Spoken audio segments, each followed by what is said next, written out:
여러분 안녕하세요. 반갑습니다. 오늘도 우리 주님의 귀하고 복된 은혜와 사랑이 넘치는 귀한 예배, 또 우리의 믿음의 하루가 되기를 바랍니다. 함께 찬양하겠습니다.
오늘 우리가 함께 나눌 말씀은 역대하 33장입니다.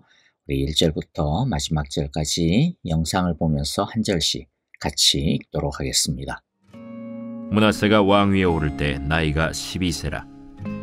예루살렘에서 55년 동안 다스리며 여호와 보시기에 악을 행하여 여호와께서 이스라엘 자손 앞에서 쫓아내신 이방 사람들의 가증한 일을 본받아 그의 아버지 히스기야가 헐어버린 산당을 다시 세우며 바알들을 위하여 제단을 쌓으며 아세라 목상을 만들며 하늘의 모든 1월 성신을 경배하여 섬기며 여호와께서 전에 이르시기를 내가 내 이름을 예루살렘에 영원히 두리라 하신 여호와의 전에 제단들을 쌓고 또 여호와의 전 두 마당에 하늘의 1월 성신을 위하여 제단들을 쌓고 또 흰놈의 아들 골짜기에서 그의 아들들을 불 가운데로 지나가게 하며 또 점치며 사술과 요술을 행하며 신접한 자와 박수를 신임하여 여호와 보시기에 악을 많이 행하여 여호와를 진노하게 하였으며 또 자기가 만든 아로새긴 목상을 하나님의 전에 세웠더라. 옛적에 하나님이 이 성전에 대하여 다윗과 그의 아들 솔로몬에게 이르시기를 내가 이스라엘 모든 지파 중에서 택한 이 성전과 예루살렘에 내 이름을 영원히 둘지라. 만일 이스라엘 사람이 내가 명령한 일들 곧 모세를 통하여 전한 모든 율법과 율례와 규례를 지켜 행하면 내가 그들의 발로 다시는 그의 조상들에게 정하여 준 땅에서 옮기지 않게 하리라 하셨으나 유다와 예루살렘 주민이 므낫세의 꾀임을 받고 악을 행한 것이 여호와께서 이스라엘 자손 앞에서 멸하신 모든 나라보다 더욱 심하였더라. 여호와께서 므낫세와 그의 백성에게 이르셨으나 그들이 듣지 아니하므로 여호와께서 아수르 왕의 군대 지휘관들이 와서 치게 하시매 그들이 므낫세를 사로잡고 쇠사슬로 결박하여 바벨론으로 끌고 간지라. 그가 환난을 당하여 그의 하나님 여호와께 간구하고 그의 조상들의 하나님 앞에 크게 겸손하여 기도하였으므로 하나님이 그의 기도를 받으시며 그의 간구를 들으시사 그가 예루살렘에 돌아와서 다시 왕위에 앉게 하시매 므낫세가 그제서야 여호와께서 하나님이신 줄을 알았더라. 그 후에 다윗성 밖 기혼 서쪽 골짜기 안에 외성을 쌓되 어문 어기까지 이르러 오벨을 둘러 매우 높이 쌓고 또 유다 모든 견고한 성읍에 군대 지휘관을 두며 이방 신들과 여호와의 전의 우상을 제거하며 여호와의 전을 건축한 사내와 예루살렘에 쌓은 모든 제단들을 다 성 밖에 던지고 여호와의 제단을 보수하고 화목제와 감사제를 그 제단 위에 드리고 유다를 명령하여 이스라엘 하나님 여호와를 섬기라 하매 백성이 그의 하나님 여호와께만 제사를 드렸으나 아직도 산당에서 제사를 드렸더라. 므낫세의 남은 사적과 그가 하나님께 한 기도와 선견자가 이스라엘 하나님 여호와의 이름으로 권한 말씀은 모두 이스라엘 왕들의 행장에 기록되었고 또 그의 기도와 그의 기도를 들으신 것과 그의 모든 죄와 허물과 겸손하기 전에 산당을 세운 곳과 아세라 목상과 우상을 세운 곳들이 다 호세의 사기에 기록되니라. 므낫세가 그의 열조와 함께 누움에 그의 궁에 장사되고 그의 아들 아몬이 대신하여 왕이 되니라. 아몬이 왕위에 오를 때 나이가 22세라. 예루살렘에서 2년 동안 다스리며 그의 아버지 므낫세의 행함같이 여호와 보시기에 악을 행하여 아몬이 그의 아버지 므낫세가 만든 아로새긴 모든 우상에게 제사하여 섬겼으며 이 아몬이 그의 아버지 므낫세가 스스로 겸손함같이 여호와 앞에서 스스로 겸손하지 아니하고 더욱 범죄하더니 그의 신하가 반역하여 왕을 궁중에서 죽이매 백성들이 아몬 왕을 반역한 사람들을 다 죽이고 그의 아들 요시야를 대신하여 왕으로 삼으니라. 오늘 본문은 히스기야의 아들인 므낫세의 이야기입니다. 오늘 첫 번째 우리가 함께 생각해 볼 주제는요, 우리는 어떤 이름을 남기고 있는가 하는 것입니다. 한국 속담에 호랑이는 죽어서 가죽을 남기고 사람은 죽어서 이름을 남긴다라고 했는데 우리는 지금 그리고 나중에 어떤 이름을 남기게 될 것 같은지요. 우리가 이 세상에서는 별로 유명하지 않을지 몰라도 하나님께서 기억해 주시는 명성을 남겨야 하지 않겠습니까? 먼저 1절 2절을 보겠습니다. 므낫세에 대한 하나님의 종합평가가 나오고 있는데요. 므낫세는 어떤 이름을 남긴 왕인 것 같습니까? 므낫세는 이스라엘 역사 가운데서 굉장히 유명한 왕 중 하나입니다. 그런데 그의 유명세는 불행하게도 악명으로 유명한 것이죠. 므낫세는 남북 이스라엘 전체를 통틀어서도 가장 악한 왕입니다. 그가 얼마나 악한 왕이었는지, 그로 인해 유다가 얼마나 악에 쩌들게 됐는지, 나중에 하나님이 남유다를 바벨론에 의해 멸망시키시는데요. 그 직접적인 원인이 바로 므낫세의 죄에 있다라고 분명히 말씀하실 정도였습니다. 열왕기하 23장 25절 26절을 보면 이런 기록이 나옵니다. 이 내용은 므낫세의 손자가 되는 요시야 왕에 대한 기록인데요. 요시야 왕은 자기 할아버지 므낫세와 자기 아버지인 암몬에 의해 망가질 대로 망가진 유다의 신앙을 회복하고 부흥시키려는 데 온 힘을 기울였던 개혁의 왕이었습니다. 요시야 왕이 얼마나 열정적으로 신앙 부흥과 갱신에 힘을 썼는지 25절은 이렇게 기록을 하고 있습니다.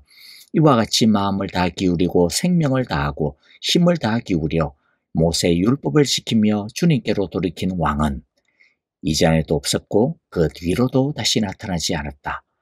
얼마나 대단한 칭찬입니까? 이전에도 없었고 그 뒤로도 다시 나타나지 않았다. 그런데 이런 개혁과 부흥에도 불구하고 열왕기하 23장 26절에 보니까 유다를 바벨론에 의해 멸망시키고자 하시는 하나님의 뜻을 돌이킬 수 없었다라고 기록을 하고 있습니다. 그리고 열왕기하 24장 2절부터 4절에도 보면 먼저 이 열왕기하 24장 2절입니다. 하나님께서 바빌로니아 군대와 시리아 군대와 모압 군대와 암몬 자손의 군대를 보내어 요야김 왕 즉 유다와 싸우게 하셨다라고 기록을 하고 있죠. 유다를 멸망시키고자 하셨다라고 말씀합니다. 그 이유가 뭐라고 이야기합니까? 3절과 4절 이어보면요. 므낫세가 지은 그 죄 때문에 유다를 내쫓으시겠다라고 하신 주님의 말씀을 주님께서 성취하시기 때문이다라고 기록을 합니다. 므낫세가 저지른 그 죄는 비록 므낫세가 회개를 했어요. 그래서 하나님께서 므낫세의 회개를 받아들여 가지고 그에게 은혜를 베푸셨어요. 하지만 그럼에도 불구하고 므낫세가 저지른 그 죄는 너무나도 흉악하고 극악무도했기 때문에 그 죄값은 반드시 청산되어져야 한다라는 것입니다. 이처럼 므낫세라고 하는 이름은 가장 악한 왕이라고 하는 이름으로 기억이 되고 있습니다.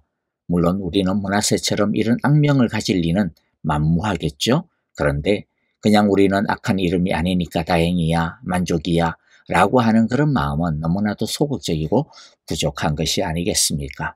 우리의 이름이 비록 이 세상 역사 속에서는 전혀 기억에 남지 않을 평범한 이름일지라도 적어도 우리 주위에 있는 사람들에게는 아름다운 이름으로 따뜻한 이름으로 사랑스러운 이름으로 가슴을 시리게 하는 감사의 이름으로 남을 수 있기를 바랍니다.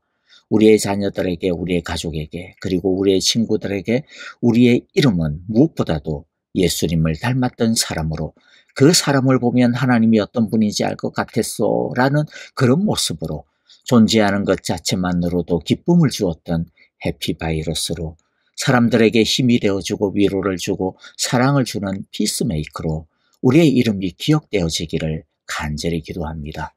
우리의 이름이 언젠가는 아무도 기억하지 못하고 잊혀지겠죠. 그러나 하나님께서 우리의 이름을 부르실 때는 영원히 하나님을 미소 짓게 하고 하나님께서 자랑스럽게 불러주시는 이름이 될 수 있기를, 우리의 그 이름이 그렇게 유명한 이름이 되어지기를 간절히 바라고 기도합니다. 이제 두 번째 주제를 생각해 보겠는데요. 두 번째는 므낫세가 지은 죄가 무엇이길래 회개를 했음에도 불구하고 용서를 받았는데도 불구하고 그 지은 죄값의 치러져야만 했는가라는 것입니다. 이 주제를 통해 단지 므낫세가 이렇게 나쁜 놈이었구나 하는 것을 아는 것이 아니라 하나님께서 이것을 너무 싫어하시는구나, 그러니까 나는 이것을 철저하게 버리고 떠나야 되겠구나 하는 그런 마음을 우리 모두가 가지는 시간이 되기를 바랍니다. 므낫세처럼 살면 하나님 앞에서 우리의 이름은 아프고 부끄러운 이름으로 기억될 것이고요. 므낫세의 길을 버리면 우리의 이름은 하나님의 자랑이 되는 이름이 되어질 것입니다. 2절에 보니까 므낫세는 주님께서 보시기에 악한 일을 하였다라고 이야기를 하고 있습니다. 간단하지만 먼저는요, 우리가 항상 선명하게 알아야 될 것, 분명하게 새겨두어야 될 것이 있는데 선과 악의 기준입니다. 선과 악의 기준이 무엇이냐 하는 것입니다. 선과 악의 기준이 무엇입니까? 주님께서 보시기에 이 단어가 바로 선과 악의 기준입니다. 즉 하나님이 기준입니다. 말씀이 기준입니다. 우리들의 상식이나 법이 기준이 아닙니다. 물론 우리들은요, 상식이나 법을 따르고 존중합니다. 존중해야 합니다. 따라야 합니다. 그러나 우리는 상식이나 법조차도 하나님의 말씀에 비추어 판단해야 합니다. 그래서 간혹 세상의 다수가 옳다라고 해서 그것을 옳은 것이라고 우리는 무조건 따르지 않는 겁니다. 꼭 기억해야 합니다. 그래야 옳고 그름의 기준이 흔들리지 않아요. 선과 악의 기준은 오직 뭐다? 하나님이다. 하나님의 말씀이다라는 것입니다. 나중에 우리는 하나님 앞에서 우리의 행한 모든 것을 이 기준에 의해 판결받게 될 겁니다. 이 세상에서 얼마나 열심히 살았냐, 얼마나 희생하고 섬겼냐, 얼마나 많은 업적을 남겼냐, 얼마나 고생했냐, 여러분 그것으로 판결받는 게 아닙니다. 그렇게 수고하고 애쓴 것이 하나님의 정의와 사랑과 진리와 얼마나 부합하나, 그게 진짜 그렇게 부합하는 선의 행위냐, 하나님의 말씀에 따른 것이냐, 그것으로 판결된다라고 하는 것을 우리 모두 항상 염두에 두기를 바랍니다. 자, 다시 므낫세는 주님께서 보시기에 악한 일을 하였습니다. 그러면 조금 더 구체적으로요, 어떤 악한 일을 하였는지를 보겠습니다. 즉 우리는 어떤 것을 따르면 안 되는지, 어떤 길을 벗어나야 하는지 오늘 보기를 원합니다. 2절 후반부에 보면요, 그는 주님께서 이스라엘 자손이 보는 앞에서 쫓아내신 이방 사람의 역겨운 풍속을 따랐다라고 말씀합니다. 무슨 말씀입니까?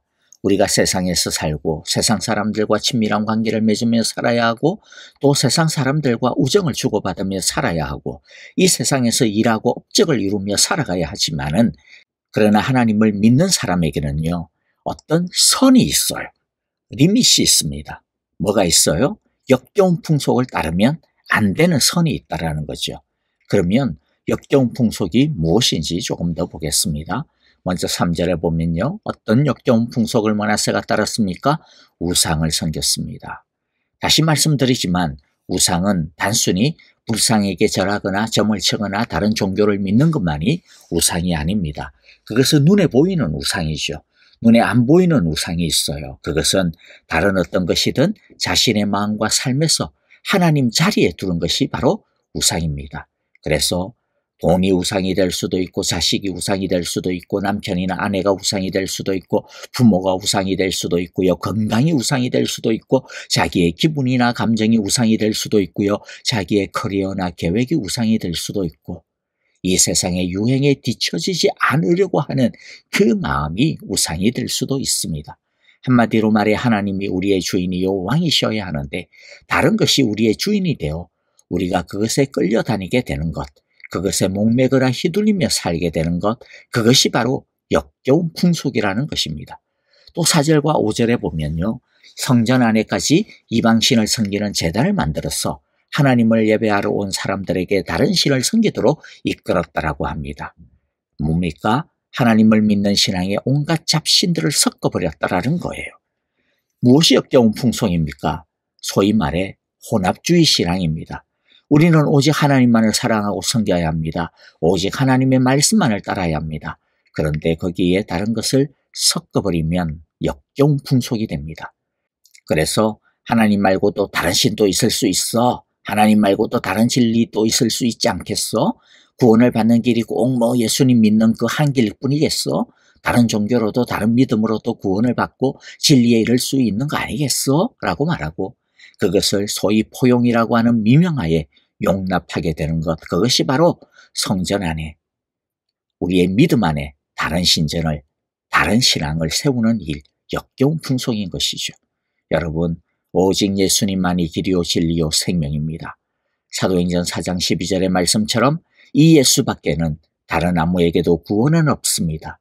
사람들에게 주신 이름 가운데 우리가 의지하여 구원을 얻어야 할 이름은 하늘 아래에 이 이름밖에, 예수의 이름밖에 다른 이름이 없습니다.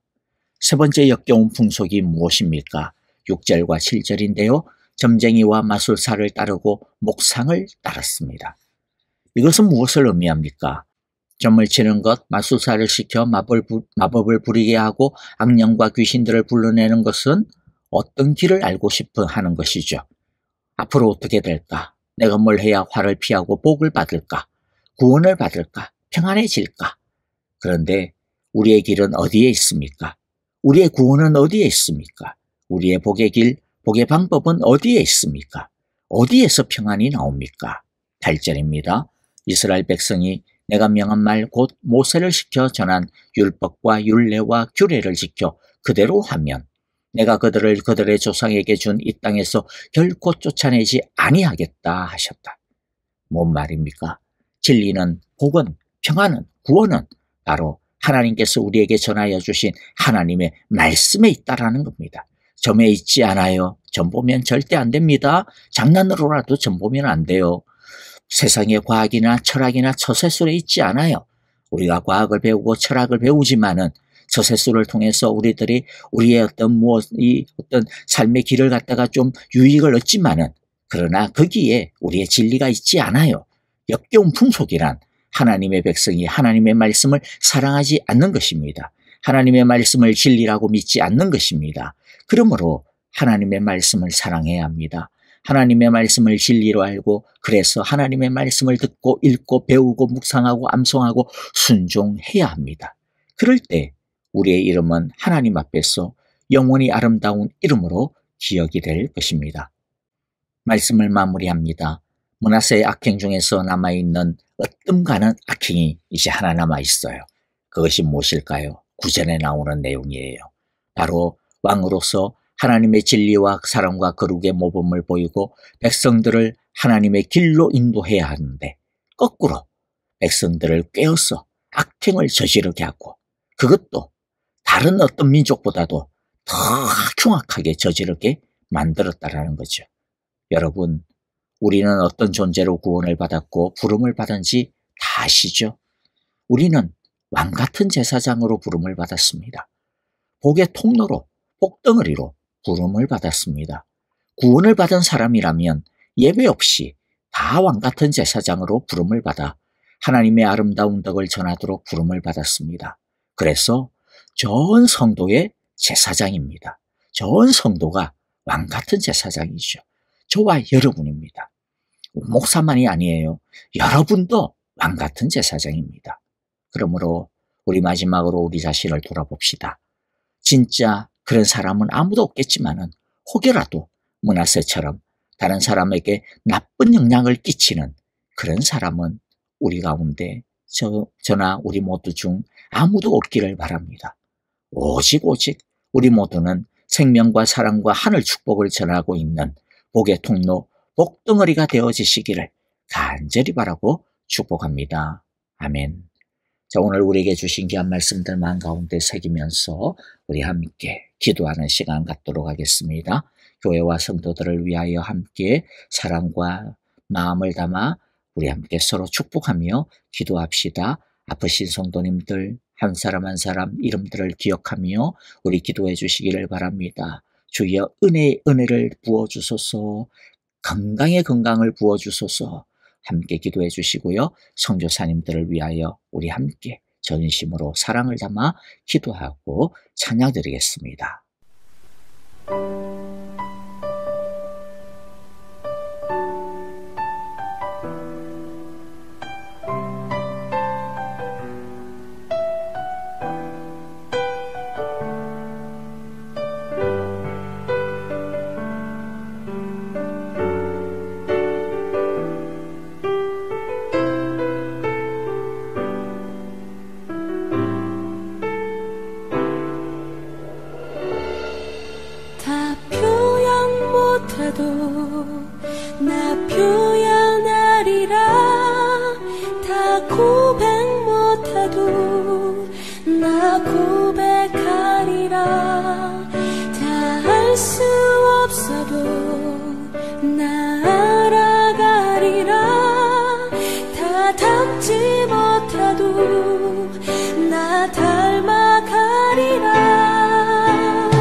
얼마나 나를 감격하게